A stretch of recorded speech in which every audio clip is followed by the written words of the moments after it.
Hello everybody and welcome back to my channel. So it looks like this week on Scheananigans, Scheana's guest is Ariana Madix.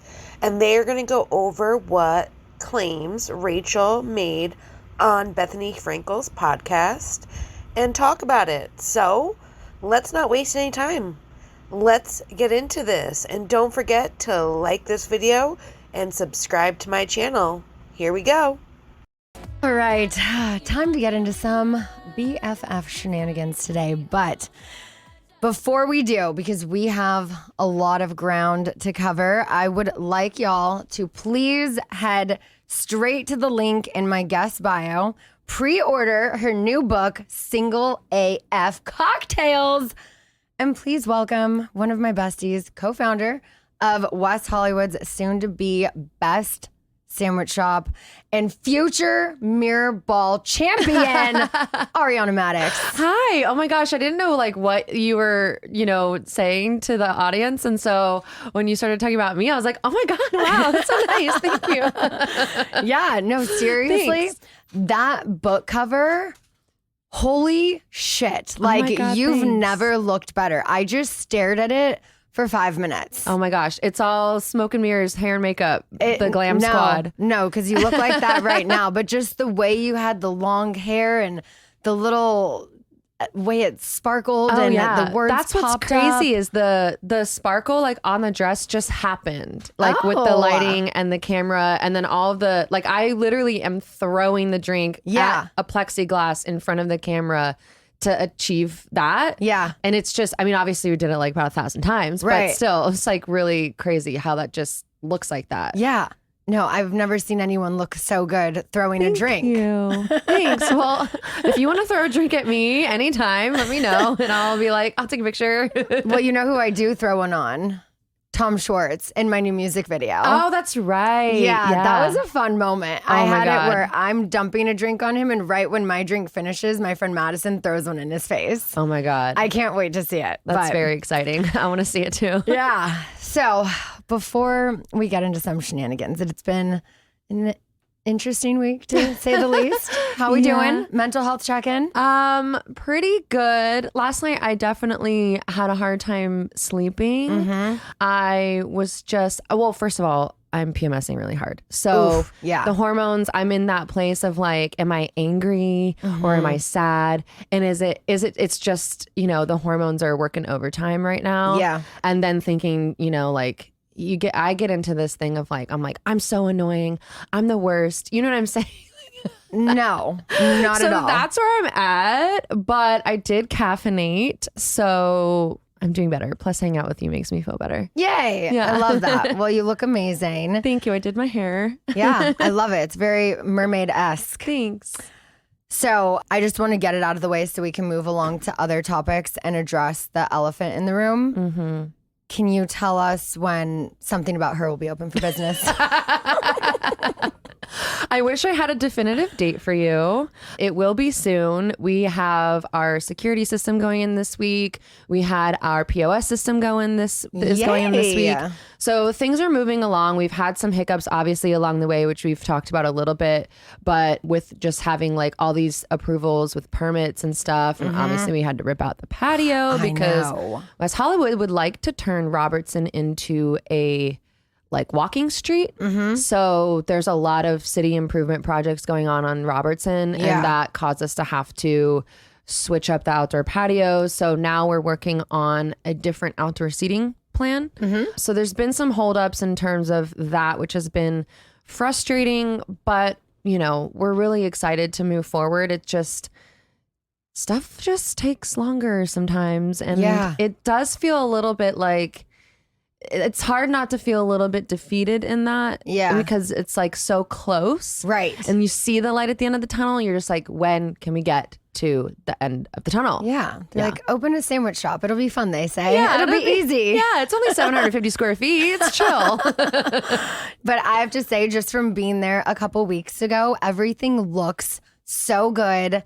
I wish I wasn't so damn picky and have the palate of a child, because There were only a few that I was like, I want to try that one, and that one. And then I'm watching everyone else just enjoy the egg salad and the tuna. And I'm like, I love that for you. See, but that's necessary, though, to have a taste tester that does have that type of palate. Right. Because there's a lot of people who are very picky eaters out there. That's true. You're not alone. Yeah, very true. What is your favorite sandwich on the menu? I love the Greek. Greek goddess. Yeah. That was the one you guys had last season. Yeah. Right? So that was one that's like one of my favorite things to eat in general is a Greek salad. And so last year that was an idea I had to turn it into a sandwich. And it does remain my favorite, I think. Yeah. I love that.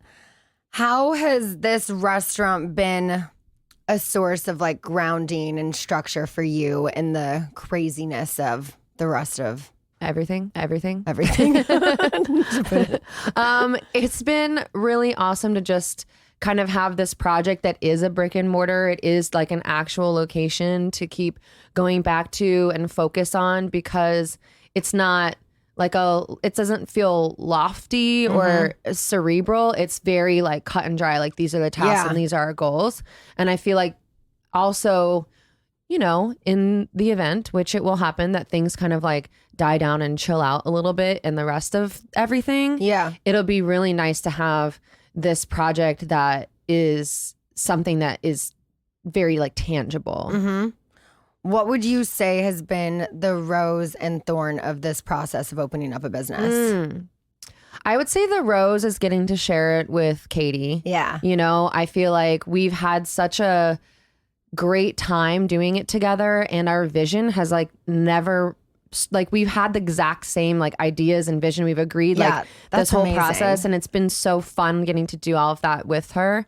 I would say the thorn is the permits. The permits. Yeah, exactly. The learning process, the learning curve that comes with like doing something for the first time. You know? And it's all like it's things that eventually we're going to have to learn about this stuff and the permits and all the process and everything.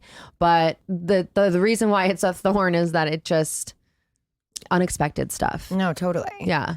I love how you guys started this as a side project while the Toms were busy with their bar, but then you guys both are going through breakups. And so just to be able to lean on each other, open up this business, I mean, and have the same vision. When I was like asking you guys, I go, so wait, you've just agreed on everything? I mean, that's incredible to be able to open up a business with one of your closest friends in a time when you guys are both going through something so hard. I'm sure that's been just a great, not just distraction, but, you know, project to be a part of together. Yeah, it's like been a really good source of positivity and feeling productive and having a goal that we're going for. Totally. Yeah. How did you guys decide on the menu?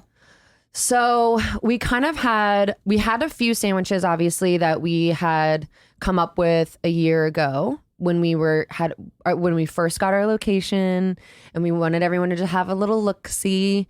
And then we just wanted to expand on that. And I feel like people, also feedback from fans and people on the internet who were like, oh, you need to have this, you need to have that. That was like a lot of ideas came from there as well. Yeah. Nice. Well, I know you have been through a lot last year, losing Charlotte, your beloved grandmother, and then this betrayal. Yet here you are, still standing, literally glowing. By the skin of my teeth. No, but I mean, you're just shining brighter than ever. I feel like I've never seen, like, I could cry. You're going to make me cry. I've just never seen you this like genuinely happy. Like, you just exude so much positivity when you've been someone who's struggled with depression and mental health, and to see the worst happen to you and for you to just come out on top, just shining brighter than ever. I'm just so proud of you as a friend. Seriously, it's very admirable for you to be able to turn something so negative into this like Ariana essence, you know? It's just like, it's been really incredible to watch, and I'm so fucking proud of you. Thank you. And I want to be there every Monday. Yeah, well, you will. You have a seat with your name on it. Yeah. I've definitely gone through, I feel like you've seen me be like pretty angry at times over the last few months. And I feel like I really appreciate you saying that, because I feel like sometimes I stop and I look back and I have to like remind myself that like it's not like it wasn't guaranteed that I would come out this like that I would be doing well. And it's thanks to like honestly you and friends and family that like were there for me, because I really feel as though it very easily could have gone a very completely different direction. And I feel like I'm just like really, really lucky and really grateful.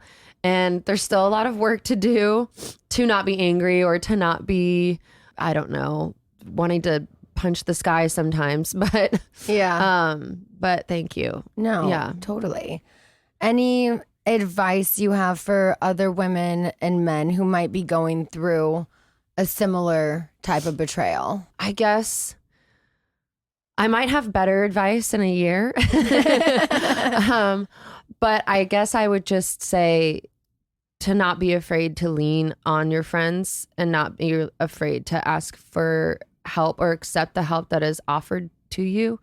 I'm a very, as you know, very like, I got it, I'll do it myself. Yeah. You know, like, I don't want to talk about it kind of person. And I feel like I still struggle with that sometimes, but I'm trying to not go in that direction, because I feel like what has helped me get to the place, at least like the little place that I am now with still a long way to go, has been because I've had other people there to help.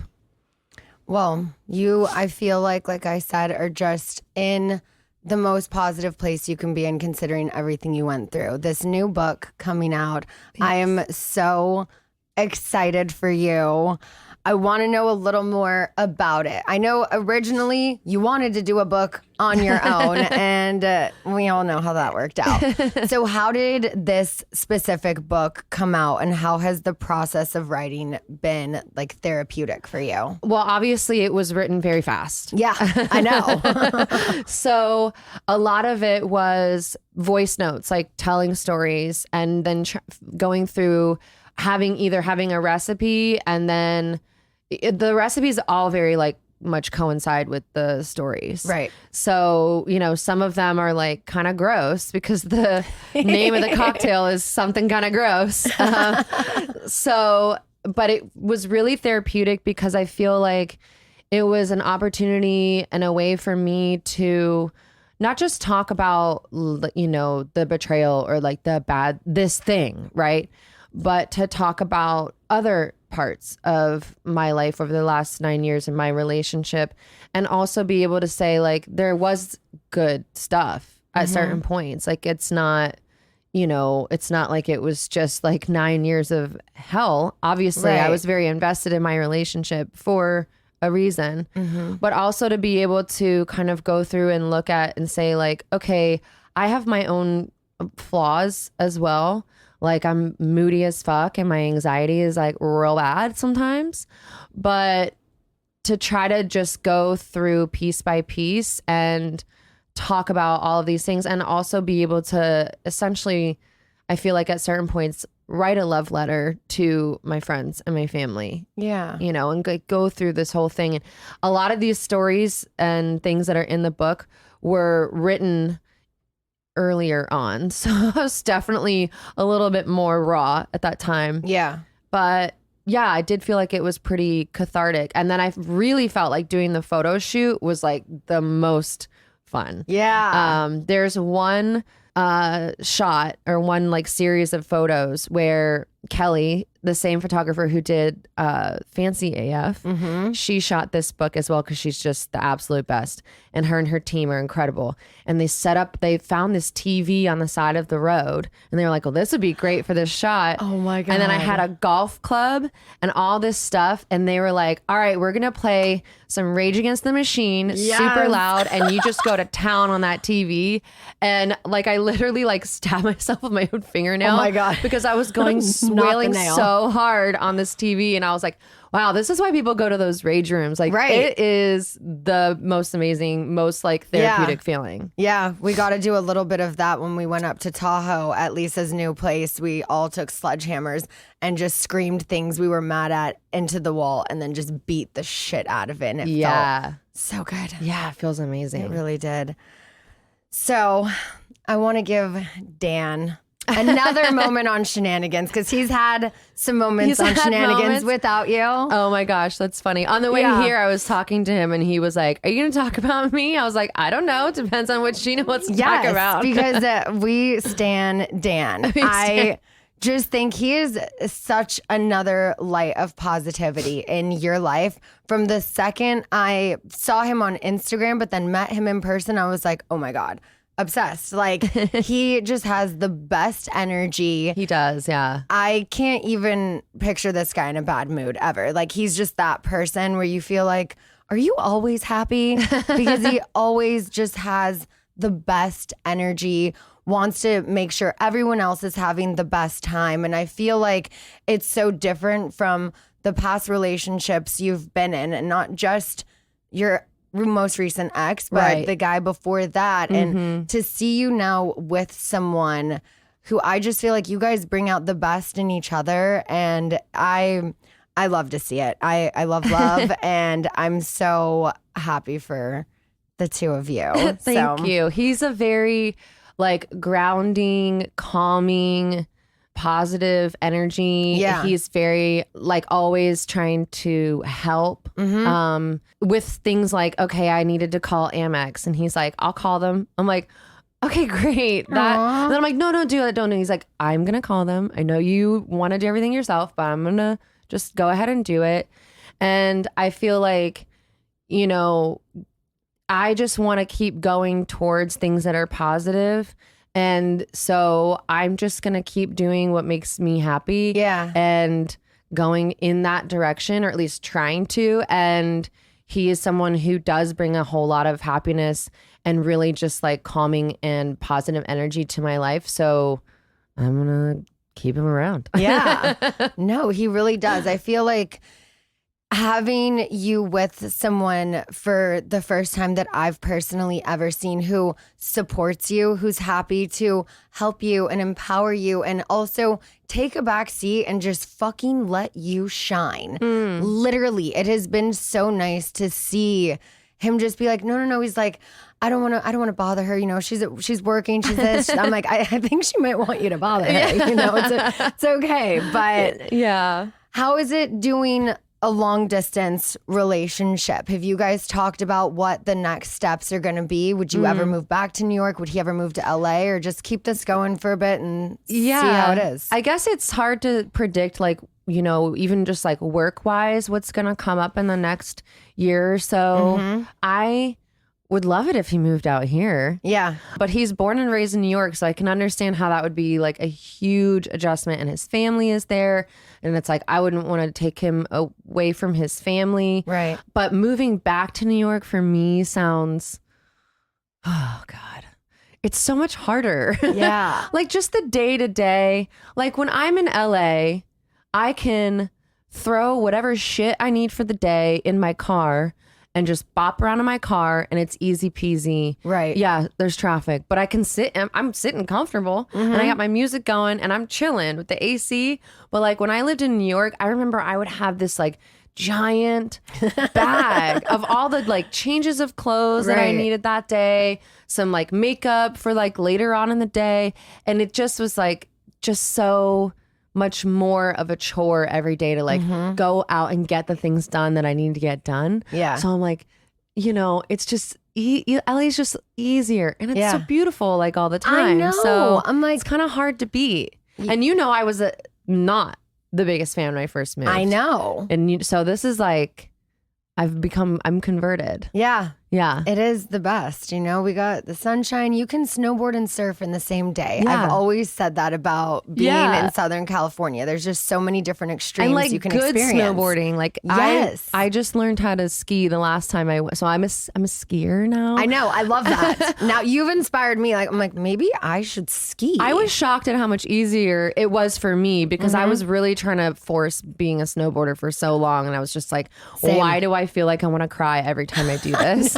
Maybe it's time for a change. Right. But like good snowboarding and good skiing is literally 2 hours away. Whereas like in New York, I think you can drive to Vermont or whatever, but It's like Little Hill. It's I not know. as fun. No. The snow's not as good. Yeah. Well, no snowboarding or skiing in the fall, like if winter comes early, because we cannot injure you before Dancing with the Stars. Oh, yeah. I was like, wait, why can't we? Yeah, no. Do you know who your partner will be yet? I don't know yet. You don't find out until like soon, sooner to the date, right? It's supposed to be soon. Oh, wait, soon now? Like soon as in like in the next like little bit here. Because we're almost into September. Shit. Oh my God, that's right. It's shocking how time flies. But I'm almost like, can I just find out early? Yeah. Have you been doing anything to prep for this? Have you taken any dance classes? Are you doing extra stretches? I know we went to Stretch Lab recently. I've been going to Stretch Lab like a Good. lot. Been doing a lot of stretching. I've been doing a lot of like strength training and stuff. More like cardio endurance. I haven't done like dance classes, but yeah, I'm really excited to just like get going and just like dive into that and like be able to just focus on that. So excited But for I'm you. determined to get a split by the end of my however long I make it on the show. Till the end. Sure, yeah. For the finale and be performance. able to do a split like you. Oh my God, I'm so excited. You're going to get there. Oh my God, I'm I so hope excited. so. We're going to take a quick little break. All right. Well, I wanted to get all of the fun stuff in the intro, talk about just all of the good things, because obviously we've got to address some of the bad things. Mm-hmm. So, as I'm sure most everyone listening, or if you're watching on YouTube, is aware, last week, Rachel, what are we referring to her as? I feel like Rachel has just been what I've been saying for so long, and Yeah. she said she's going by, whatever. Okay. I know. I was like, until she says that to my face, Raquel just comes out easier. I'm going to try and go with Rachel. Okay, yeah. Whatever. It is kind of like, yeah. Okay. So Raquel, Rachel, whatever. She gave her first interview since March on Bethenny Frankels Podcast. I know you're obviously aware of it. You've been tagged and shit. I'm sure you've seen various clips on your For You page, unfortunately, on TikTok. Like swipe. Don't give me more of this algorithm. Right. Yeah. So have you listened to or seen any of it? I've read recaps. Okay. But I haven't, listen, podcasts are long. And Right. that one was 3 parts. That's a lot of time to take to, so I did not listen, but I did read, synopses. Yeah. How has this interview made you feel? I know you've been very open about your mental health in the past. Has this had any impact on it with just the lies that we know are still being said? It has impacted it. I have to say that, like, I don't think that there's anything wrong with or anything bad about Rachel going on anything to do any interview. Right. As she should. She was going to at some point, and it, makes sense. But some of the things that were said made me really sad, made me angry. And then I understand that with Rachel, I feel like she's still going along with some things that were told to her over the last year or so from the other party in said affair. And I think that made me really sad. And then I always kind of feel like, I can kind of understand why she put a lot of weight onto what was being told to her. So part of me is like, okay, I get why maybe, even though you should know better at this point, that those things are not true. Okay, you're choosing to believe him. But then Bethenny is who I feel like should have known better, and who actually, I think, upset me more in the things that were said, because even, I guess, as recently as whatever podcast she did after the fact, she said, oh, Ariana's forgiven him. I'm like, why are you speaking for me? First of all, I don't know you. Yeah. And you don't know what the fuck you're talking about, lady. So there were a lot of things that were said by her that actually, I think, made me more angry, because I feel like she should know better. she also said she hadn't even watched the show before until all of this. And then she watched the reunion where everyone was obviously coming so hard at Raquel because both of them. Both of them, yes. But Raquel was the one being interviewed, Rachel. Sure, yes. But it's like, let's not forget that this reunion was 3 weeks after everyone found out all of this. She has a restraining order against me. And there's all of these things. So what do you want to say to people who say, that you went too hard on them at the reunion? I would say that I believe that my response to what was done to me in that moment was exactly what I would think any person would respond with in that moment. Hearing Bethenny say something about like, if that was my child, I would have murdered someone based on like some words that were said in response to what I endured for 7 months and had just found out about. Well, I'd like to say that I have a mother who feels pretty strongly about what was done to me for 7 months behind my back. Yeah. And she certainly doesn't think that me responding to all of that with some harsh and warranted words is the worst thing that could happen. Right. If I sat down and had a conversation with her today, would I say the same things? Probably not. Right. But I was only going to speak to her that one time and never again. I didn't have any other communication with her, and I will never have any other communication with her. Yeah, totally. It's like, I can understand, for Bethenny to, clearly not have done enough research. She has this girl on who she wants to defend and whatnot. And it's like, yeah, we did this for years. Yes, we that's were very true. that person for her. So it's like, okay, not going to fault Bethenny for wanting to defend her. We were, of course, we did so that. loyal to her. We the fact that she said you were no more than an acquaintance, an alliance, a coworker. That was very hurtful. That she was using you to get closer to Tom. Yeah. That was very hurtful. Because I wasn't using her for shit. I just thought that we were friends. Literally. What do you have to say? And obviously, I know the answers to all of these questions, but for the listeners, what do you have to say to her comment that she said, you guys never hung out outside of the show, outside of obligations? I would say that that's a very obvious. That's bullshit. That was a very obvious lie. Yeah. Or at least a very obvious. When I think of someone lying, I think of they're doing it on purpose. I don't know if she's doing it on purpose or if she really understands that that statement right there could be so easily refuted with photographic evidence. Yeah. Up in the Saturday night before the Wednesday night that I found this out was an example of her and I hanging out off camera at Avalon. I saw that video, and I remember during that time I was already skeptical of her. I had already been questioning her, and I sent that video to Jenny Ting, and I was like, what is happening here? Like, what is this? Like, they're not filming. There's no requirement to hang out. There is no call time. And she's like dancing on you at whatever club you guys were at or festival. That was your friend. Yes. And if she feels otherwise, that sucks because it feels like I was very much under the impression that we were like really good friends. Yeah. And I didn't come to that impression lightly. It takes a lot for me sometimes to like really let people into what I consider, when I say inner circle, I mean like people we go on trips with, people who I make sure had a place to stay for Coachella and things like that, inviting people to music festivals, that's like Thanksgiving.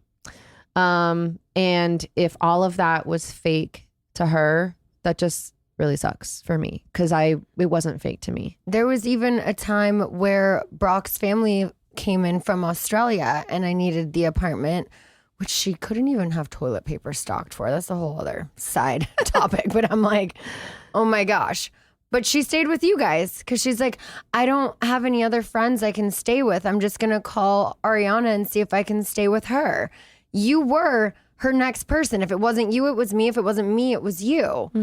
So for her to say this, alliance, like, I'm sorry, it's Vanderpump Rules. It's not Big Brother. Okay. We're not doing alliances. We have genuine friendships, and that is the best part about our show. And that's what makes things like this even harder. Oh there my was gosh, a yes, 15-year friendship I had with this person who did this to you. And it's like, no, it's very, I think, I'm not sure whose decision it was to try to diminish the friendships and try to diminish what is a very real show. Yeah. I don't know whose decision it was to do that, but it was a bad decision, and it was a very untrue statement or series of statements to make. I know Bethenny did that as well, saying that this is like a producer thing or things like that. And all that does is diminish what I went through and still living through it, and what you went through, and all these things that were very and are very real. Yeah. And I don't know if diminishing those things is a way to distance from like how hurtful it was, or to make people think that it's not that big of a deal. So like, fuck Ariana and Scheana. Like, who gives a fuck if they're, or like, oh, look, here's a picture of Scheana and Ariana looking happy on Instagram. They must have never cared about any of this. You know what I mean? And it's just very like, I just think it's a bad move. And that again goes back to someone who I would think knows better, and that's Bethenny. So I think it was clear in this interview that Rachel was attempting to change the narrative. She slept with her best friend's man, when it's like, you can see clips of her last season saying, Ariana is my best friend in this group. You can see a clip of her with me on the Chicks in the Office podcast, where I even want to insert that audio here. Ariana and Scheana were the ones that really embraced me into this group and have been there for me since day one. So like, I know who my true friends are. Where she says, Scheana and Ariana are, like, I know who my true friends are in this group. So you're just lying then? Well, that's the thing, is I don't know at this point when these things, was it a lie and when was it the truth? Because I feel like, was she lying then, or is she lying now? Not lying now, but is she like convincing herself of something else now? I don't know. It's just sad. And it is really hurtful, because I did see this girl, we both did, like a little sister, like more than just a coworker, co-star, friend from Sir. I mean, if I thought someone was just a coworker, co-star, they would not be coming and staying in my Coachella house. Yeah. They would not be going to dinner with like me, you, and Janet. I would not be doing matching Halloween costumes for Brad's birthday. Right. I wouldn't be doing any of those things with someone that's just like an coworker, acquaintance. No. That's just not how it is for me. And it just very, I don't know. It's very sad. I just keep saying it's sad because to me, it is just very sad. Do you think there was any part of her when she was asking you private questions about your relationship with Tom and your intimacy? Do you think any part of her was trying to see how you would respond, to see if he was telling her the truth? I still like going back to that scene in that conversation. There was like obviously so much more that didn't make it onto the show, right? As is always the case, because we talk for a lot longer. Hours. But like I was crying to her about how I have cellulite and how, I was like, we got deep in that conversation, but we didn't have deep conversations according to her. Right. But I still go back to that and can't really wrap my head around what was even like trying to be done or said, or like what was the motivation behind it. In the moment, I was just excited to be having this conversation with her, as opposed to, when I have conversations like that with Lala or Katie, they're my friends. And I know that people have misconstrued, or it's my own fault that I haven't explained what I meant when I said that they weren't in my inner circle. It's not that we weren't friends or don't care about them, and I don't think they care about me. It's that like you were very much around my relationship on and off camera. Rachel was someone who was around. Logan and Brad are people who would see me and my ex together all the time off camera. So when observations were made about my relationship by Lala and or Katie around that time, some of those observations ended up being completely accurate and completely true. But when they weren't around for, say, like music festivals, trips, dinners, hanging out at the house, just chilling. So it was hard for me to say, like, have those conversations with people like Lala or Katie in that moment, because it was like, but you guys don't actually see the relationship often. Yeah. And I would always be like, you got to go to, if you want to know what the relationship is, you got to, like when I think Lala did one of those interviews that we used to do, the after show interviews. And she was like, oh, everyone thinks that Tom and Ariana are never affectionate off camera. And I'm like, that's a question for someone like Logan. Right. Who actually is around us, not Lala. Because Logan and Brad would be like, I don't know what the hell you're talking about. I see them being affectionate all the time. Right. But like, again, going back to this whole thing, I was excited to have that conversation with her because I felt like, oh, this is someone who's actually around a lot. Yeah. And this was someone who was one of your closest friends. Like, I'm sorry, you don't just drive to Orange County in rush hour traffic to go support an acquaintance in a pageant. Made signs. You made signs. I got markers and glitter. We were there, literally. Her family wasn't even there. Her family wasn't there, and we were there. We were the only people there for her. Yeah. Because we were the closest people outside of her family. Yeah, because we cared. Literally. We wanted to support her, and we wanted to be there for her. We knew it was a big deal for her. We knew it was potentially her last time. I even stayed after with Tom, obviously, but I even stayed after to make sure I was able to like see her and, you know, say good job and all this stuff before she, you know, went off to bed. And it's like, you know, that just sucks because it feels like she doesn't care about any of that. Yeah. And it just kind of goes back to this thing of like feeling sad and feeling like no one cared. No one cared about me. The two of them, they didn't care about me. They didn't care about me at all. They didn't care that Charlotte died. They didn't care my grandma died. No. They didn't care about what this might do to me. They didn't care about they didn't care at all. Every I love you was a fake. Every time I thought we were all joking around having fun, it was a fake. It was like a inside joke between the two of them. I was a joke. I was a fucking joke. And so, yeah, I'm going to have some pretty harsh words for people who treated me like a literal just piece of trash. Yeah. That didn't care what happened to me at all. And still to this day, I've not been remorseful about it. So it's like, thank God I'm doing okay. But would they only be remorseful if I wasn't? It's a really good question. We're going to take a quick little break and we'll be right back. So from various accounts I have heard, it seems as though Tom and Rachel had a plan to hide their romance until after your relationship ended. Had you not found evidence on his phone that night, how do you think this would have played out? Like, what do you think Tom's plan actually was? I know what he's told me, but what do you think it was? I mean, I do think his plan was to break up with me, go on Winter House. He didn't like break up with me, not tell anybody, go on Winter House, be able to be the like, you know, the guy that everyone loves, bringing all the lights and the costumes and the whatever, and then come back. And I don't know if it would be before or after the reunion or whatever. And then just like, oh, lo and behold, we just started dating for whatever reason. Oops.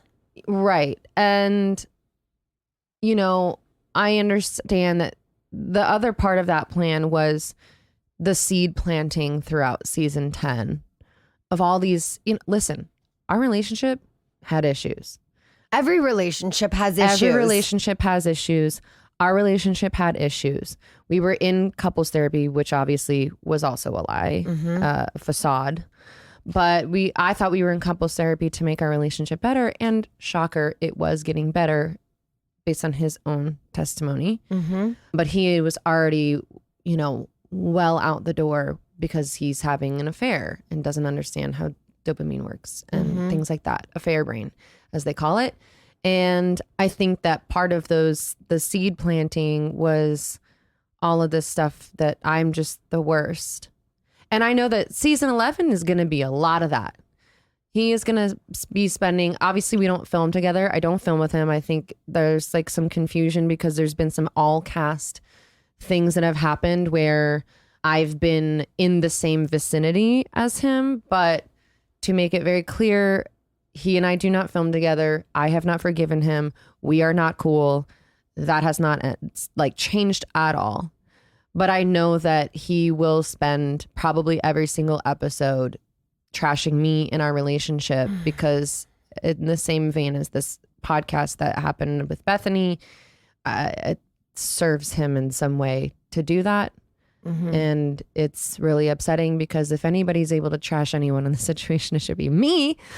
Yeah. Because I was done dirty and I did not do him dirty whatsoever. Yeah.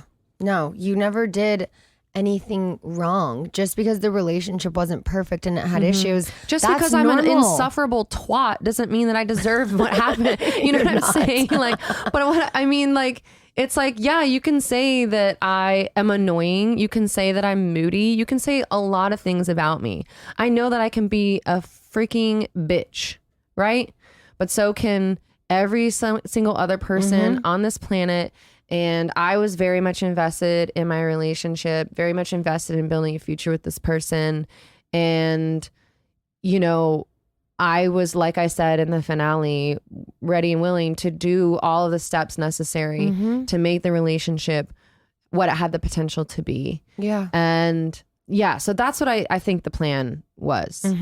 Rachel relayed to Bethenny that you and Tom were broken up when you discovered the evidence of the affair on his phone. She's referring to the Valentine's Day conversation in which he continued to sleep in my bed. Afterwards, there was a long conversation. I spoke about this conversation on Call Her Daddy at length about this Valentine's Day conversation. And I gotta go ahead and tell you guys that a conversation that was had on Valentine's Day 2 weeks before I found this out does not change a single thing. No. And also, if you guys were fully broken up, I don't think you would have been at Tom that night at his show supporting him. We've all seen videos of you right there. If he was cheering him staying on. in someone else's apartment, packed a bag, said, no, for real, this is over, packed a bag and left. And then no, I obviously would not have been there. Exactly. She also said that if she felt your relationship had any longevity, she never would have entered the affair. She claimed that your relationship was that of two business partners or roommates, and you were only together because you were tied to one another through your brand as a couple. There's a lot wrong with that. What was the first part? She said that she felt your relationship had no longevity. I would go as far as to say that 9 years, which is about a third of my life. Well, I guess I'm older now, so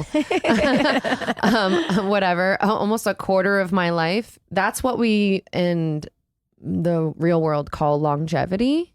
9 years is longevity. If she was being told that other stuff about brand, business, blah, blah, blah, she was being told that from the other party in the relationship as a way to justify or get away with what was happening behind my back. And if that is the opinion, that was an opinion held by one person in the relationship, and that person is not me.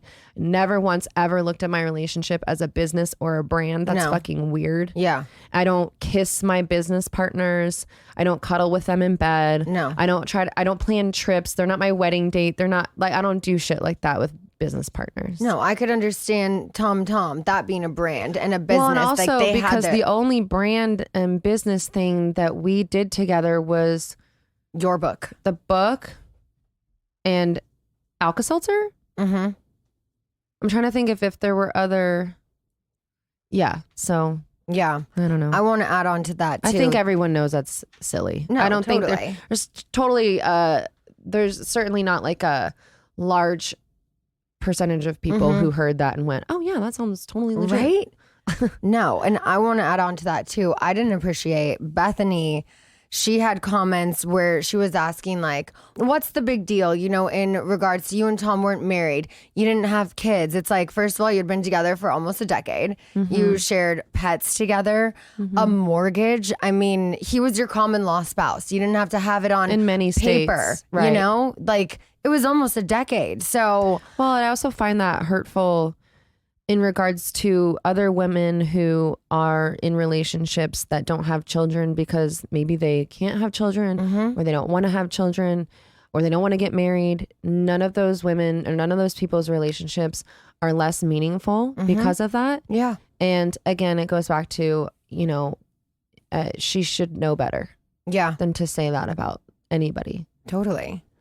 Last thing on this topic, they both suggested that by you still living in the same house, it's either proof that one, the scandal was a fabrication to save the show, It's so hurtful. or that you and Tom were just comfortable existing as roommates for a long time already.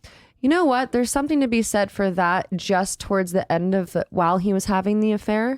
I have to say, him being like staying out late all the time was always something that gave me like really made my anxiety like super, super bad.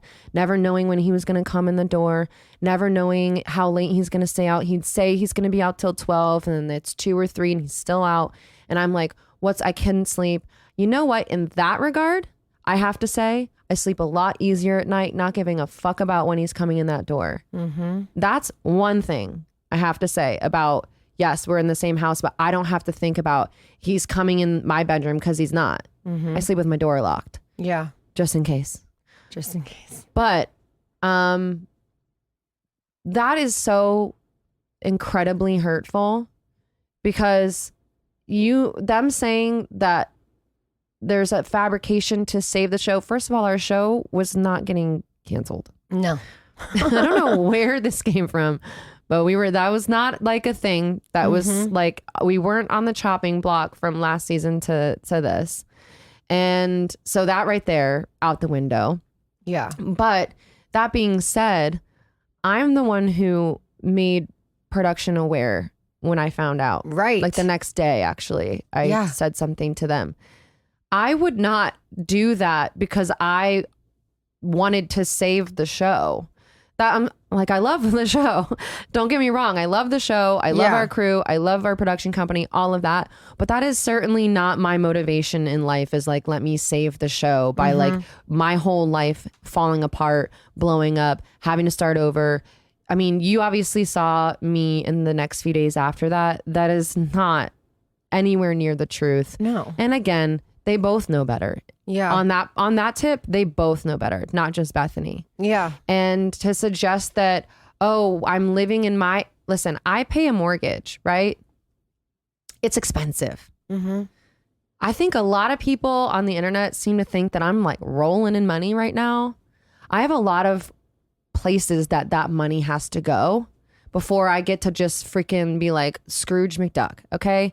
I am not rich. I do not have millions of dollars. And I'm also not going to squander my financial future and stability by putting myself in a position to fuck myself over for the rest of my life because somebody else fucked up. I have a pretty decent little setup. I stay in my room or I go in the kitchen if I have to, whatever. But like my room is like kind of like a little apartment, right? I don't see him. I don't interact with him. I stay in my own little zone. I'm busy. I got a lot going on and I have financial advisors. I have a lawyer. I have an accountant. I have all kinds of people that are helping me make the best decisions so that whatever money I'm making now or whatever money I have or could potentially get in the future goes to the right places to set me up for not being in the position that I was years ago before I was making money on this show at all, which was not good. Mm-hmm. I've never been someone who came from money, and I don't intend to fuck myself over when it comes to money because I know how quickly that shit goes away. Yeah. So I'm taking care of myself. I'm taking care of Maya and Kitty. Kitty is very old. In the past, when I have moved with her, she has darted out the door, climbed up a tree, and had to have the fire department called. I know she's older now, but like cats are very territorial, and I do not want to fuck with her in that way because I don't know how much longer I have with her. I just lost Charlotte. I know that Kitty's older. She's probably next, and I want her last years or last time to be one that is stable and positive. And if I can move once, I will move once. Yeah. But I am not fucking around with my life, and I'm not letting someone else's horrible decisions ruin my future. So I'm taking care of myself. Yeah. Well, good. I love that you're putting yourself first. Well, somebody's got to. You know? All right. Okay, so moving on, there was a topic that Rachel brought up during her interview with Bethenny that I thought was important to address regarding the difference of how men and women are covered in the situation. Do you feel like there has been a noticeable difference between how Tom and Rachel have been portrayed in this situation? I don't think that there has been a difference in how they've been portrayed. I think that there's a difference in how both of them decided to move within their own lives and the decisions that they made on their own after the fact that did kind of change in terms of like she went away and aside from sending postcards to my house and whatever else, she was very much like away, right? He decided to do this tour and he decided to come back to the show. Right. She was offered to do so and she decided against it. I would argue that I think not coming back to the show, well, except for obviously her reasons why were about not getting paid. Right. Which our pay scale works on seniority, number of seasons. So that was like obviously never going to be a thing. But that being said, I would argue that I think that that's the right decision, especially if you are, you know, kind of struggling with your mental health and how you're handling the fallout of what happened and your actions and the consequences and all of that. I honestly think that that's a wise decision. I also think it's a wise decision to not be in contact with him because it seems as though, you know, he kind of whatever. I can't speak about the relationship. I don't know a whole lot about it, but I think that that's also probably best for her. If I was her friend or her sister or someone that's close to her, I would say that seems like the right thing to do. Yeah. But he accepted the offer to come back to season 11 of Vanderpump Rules and he decided to go on this tour and do these things. That was his decision. And therefore there's like some differences in how people are seeing, but I actually feel, I don't know about the portrayal aspect. I don't see a difference because I think he's gotten it pretty hard. But she said that the backlash is unfair and disproportionately towards her. I mean, I guess I just feel like I see a lot of backlash towards him. So I guess it's hard for me to say, but at least when it comes to me, he's gotten it a lot worse for me than she did. So Right. But it is interesting too how, of course, for like her mental health and where she was at after coming out of this facility, going back into what some people feel is a toxic environment when you're on a reality show. It absolutely can be, especially right now. Yes. When you're not coming back to a group of your friends anymore. But then it's like you said that you would if the price was right. If you made as much as Tom and Ariana, you would have come back. And then Bethenny, there was like a comment she made where she was like, yeah, the amount of money you made is what I pay my interns.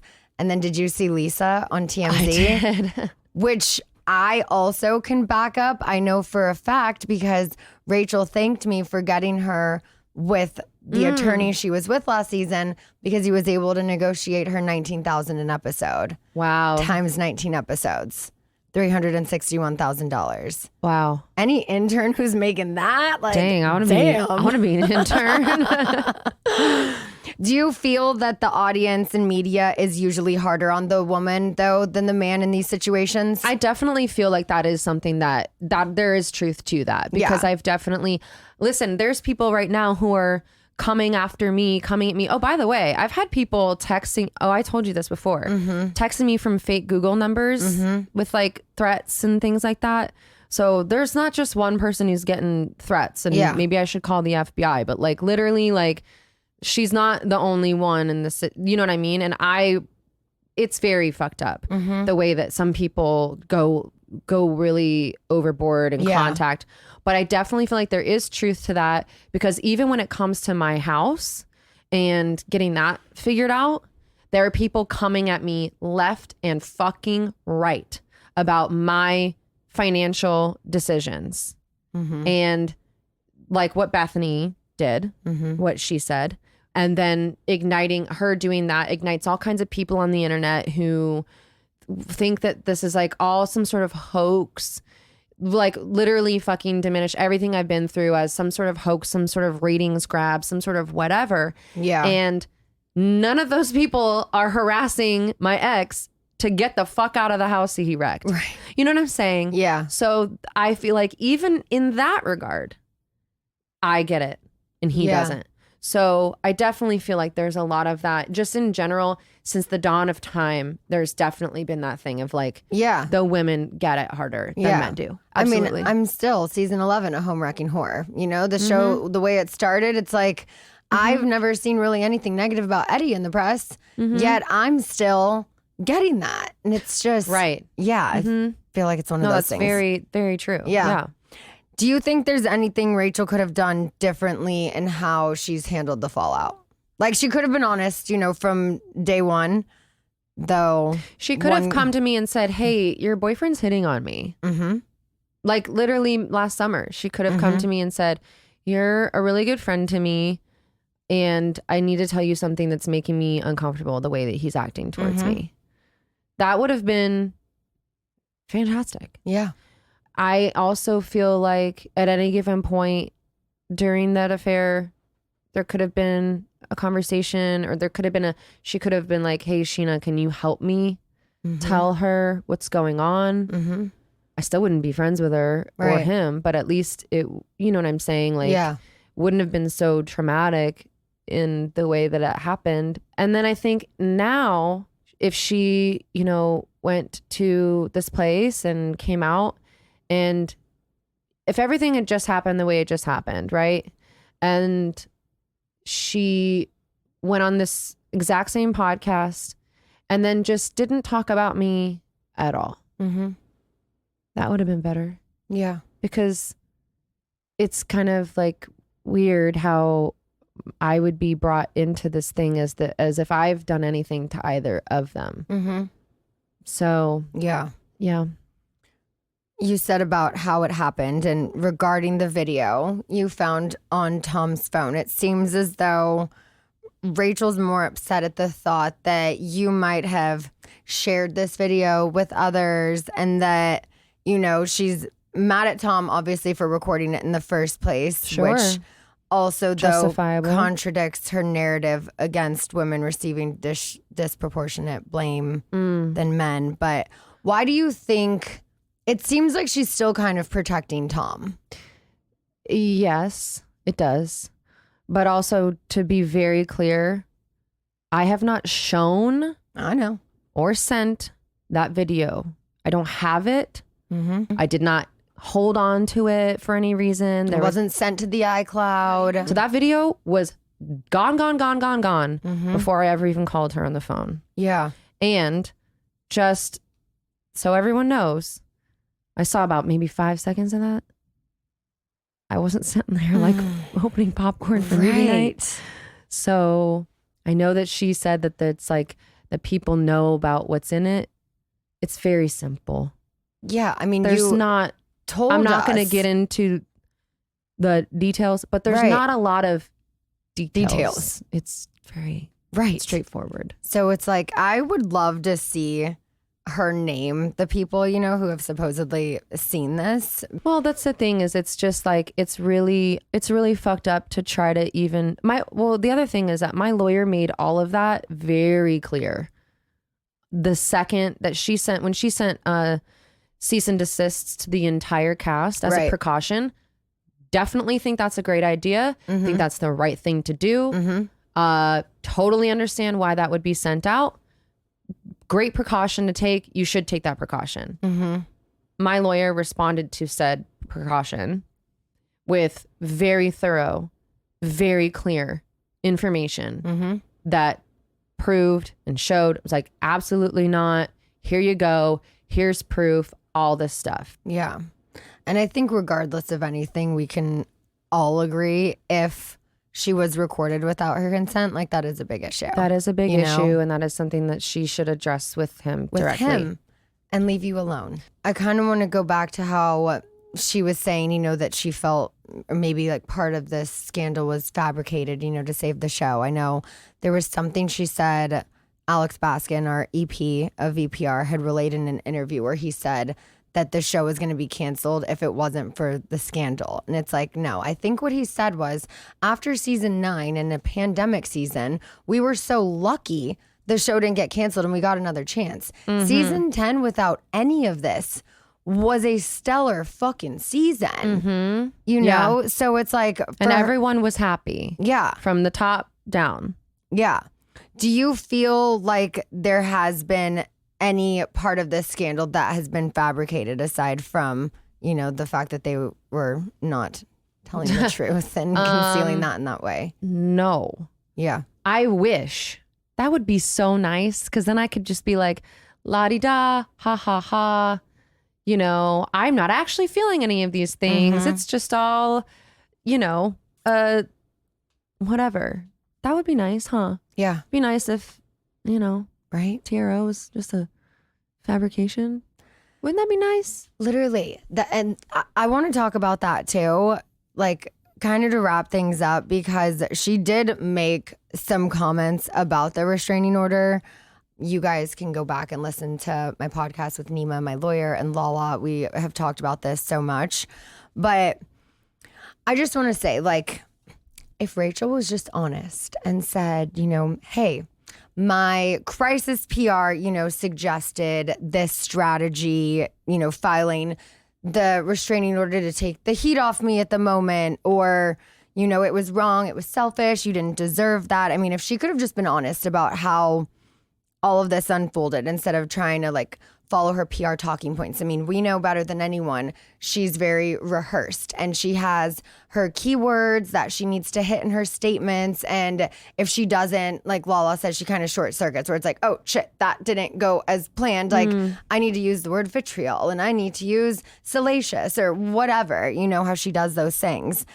But it's like, the problem is that she's just throughout all of this, the TMZ setups, the interview sound bites, it's like nothing has truly been authentic and genuine. And it's frustrating to me because she's also, I feel like, changed her story a few times of the reasoning behind it. At first, it was a cooling off period, you know, for the reunion. And then Tom had told me that her family pressured her into this. And now on Bethenny, she's saying she didn't feel safe because of the fist emoji on having your back.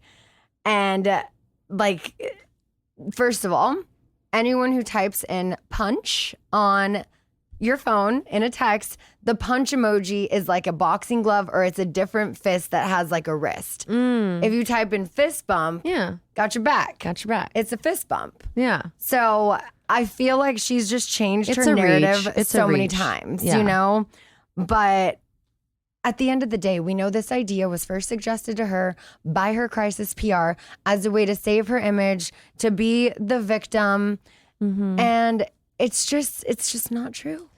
It's not true. And I think that overall, you know, having, you know, read these recaps and knowing like what was said, I think that overall it's just, again, it's kind of heartbreaking to think that this years of friendship that both you and I thought we were building with this person, that it feels as though on her end, it wasn't actually genuinely reciprocated. Yeah. And knowing that those things are being said on this podcast about us and about me and my friendship towards her, that I felt was really meaningful. It's kind of just like, it's another little twist of the knife to say, I was only really hanging out with you to get to your boyfriend. Or things like, you know, changing this, like not being able to just say, again, yeah, the crisis PR told me this or whatever. And I guess it just, I hope that going forward, she's somehow able to get, I don't want to say this because it sounds really harsh, but it reminds me when Laura Lee said, pull the victim tampon out of your ass. Listen, right. I have to pull the victim tampon out of my ass a little bit because I understand that, you know, my partner obviously was feeling some type of way. And I'd, you know, venture as far as to say, like, a lot of that comes from his own fucked up shit and not for me. People don't cheat because of you. They cheat because of themselves. Right. So he's going through some shit, whatever. But at the same time, I think that trying to victimize herself, at least when it comes to like me and you, is very sad. And I hope that in the next bit of the future, she's able to get with maybe a therapist who understands maybe a little bit more of the context of the situation and helps her to not do that. Yeah. And to grow. And honestly, I wish her the best in Arizona. I think that she is about to be 30 or something like that. And she can go live a long, happy life. I just think that staying away from all of this is probably the best move. Yeah. Agreed. Yeah. Well, thank you so much for being here and sitting down with me. I know this stuff isn't always easy to talk about, but I love you. I love you. I just wanted you to get your thoughts out there because I don't like when there's so many lies about my best friend being said. So I don't like it when it's about you either. It makes me mad. Right. I always got your back. Got your back, fist bump. And go and pre-order Ariana's new book, Single AF Cocktails. I'm so excited. I can't wait for it to come out. Yay. Thanks for listening, guys. Bye. Bye.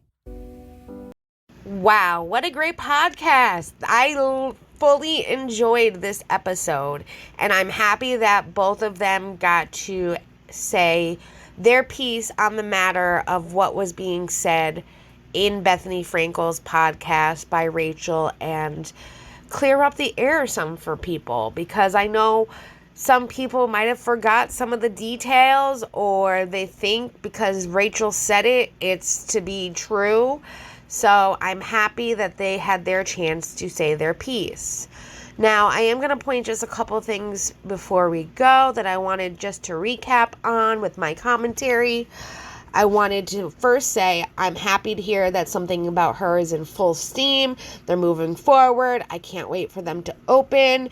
And if you go, definitely check out that Greek goddess sandwich. That is Ariana's favorite, and let me know how it is, since I'm not going to LA anytime soon. But if I do, I am making a stop there. I could promise you that.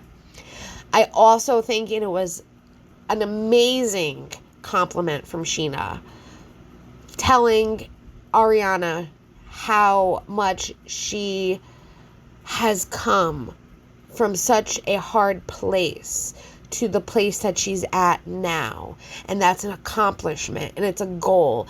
And I think that that was very admirable of both Scheana to let her friend know that, and to also be there for her friend to support her through this time. And I think Ariana is doing such a great job. And I know that not every day is going to be perfect, and I know that cameras will perceive one thing and really she could be feeling a complete other. And when you struggle with mental health, you have to take each day as it comes. But I'm happy to see her, who is someone that we've known for many years, has struggled with her mental health, to see her thriving and doing well and being not vulnerable to things and putting herself out there and letting people help her and just having that support and family and friends is a blessing. It really is. And I'm so happy to see all of that for her. I'm so happy to see her doing well. I'm also very excited for this book to come out. Just an idea that I had when I was hearing about the book coming out. I kind of want to do maybe like a read along where we read like 1 or 2 chapters and then we discuss it together here on my channel. What do you guys think about that? Let me know down below if this is something you would totally be interested in. I might just do it for members only, where I read the chapters for people. I'm not really the best reader, let's be honest. But maybe I can get like the audio book and we play the first 2 chapters and then we discuss. And then the next week we play the next 2 chapters. It'll come in as time in the book comes out. But let me know your ideas about that. I would love to know if this is something that you guys would love to do. I love that they did get to talk a little bit about Dan. Hashtag we stand Dan over here. I think that meeting Dan was fate working in magical ways. I've said this before. And just because you are at your lowest doesn't mean that something amazing can't come along and be that beacon of light. And I feel that Dan is that for Ariana. I'm happy that she's not rushing into things, that they are taking it day by day, that he is a great comfort, he is a great support, he seems very humble, sweet, and caring. And as long as she's happy, I'm happy. And I can see that she really likes him. And I think that maybe she was looking for those things that she found in him in her previous relationship and never got them. And when she met Dan, it made sense. So I am rooting for them. And as long as she is happy, that's all that matters. I think Dan's great for her. What do you guys think? Now let's get into the Bethenny part. I totally agree with Ariana that Bethenny should not have spoken for Ariana and said that Ariana had forgiven Tom. When I heard that, I was literally thinking to myself, what are you talking about? Are you out your mind? Ariana has not forgiven Tom. And for Bethenny to even make that statement made me mad. So I can see why Ariana would be frustrated as well. I'm glad that Ariana got to talk about how she felt as her friendship with Rachel. So just because Rachel said that they weren't friends does not mean that they weren't friends.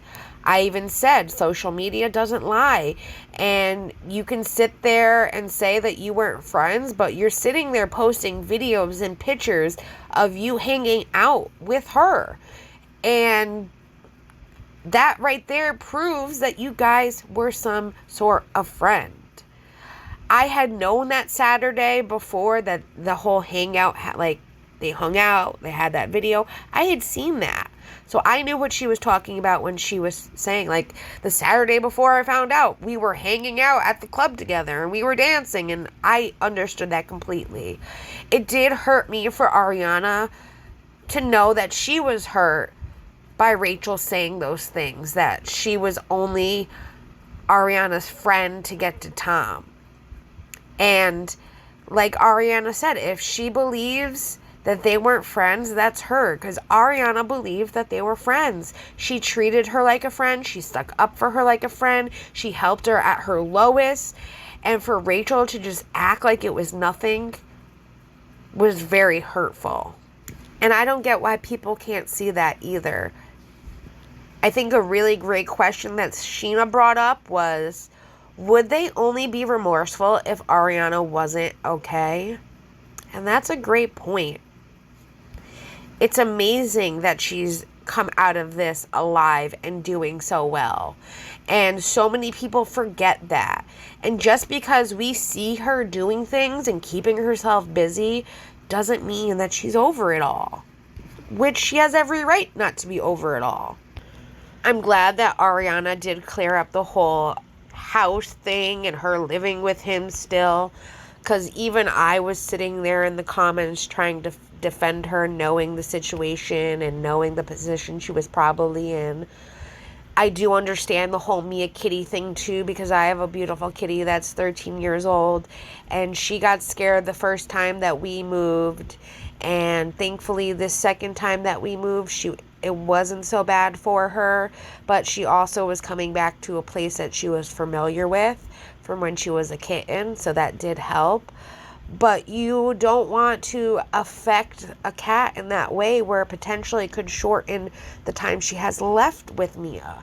So I understand that. I understand that she's staying in a home that she invested in, that she worked hard for.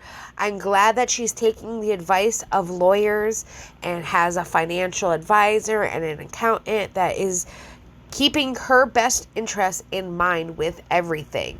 And just because they live together does not mean they're all cool. Bethenny should know that. Bethenny lived with an ex.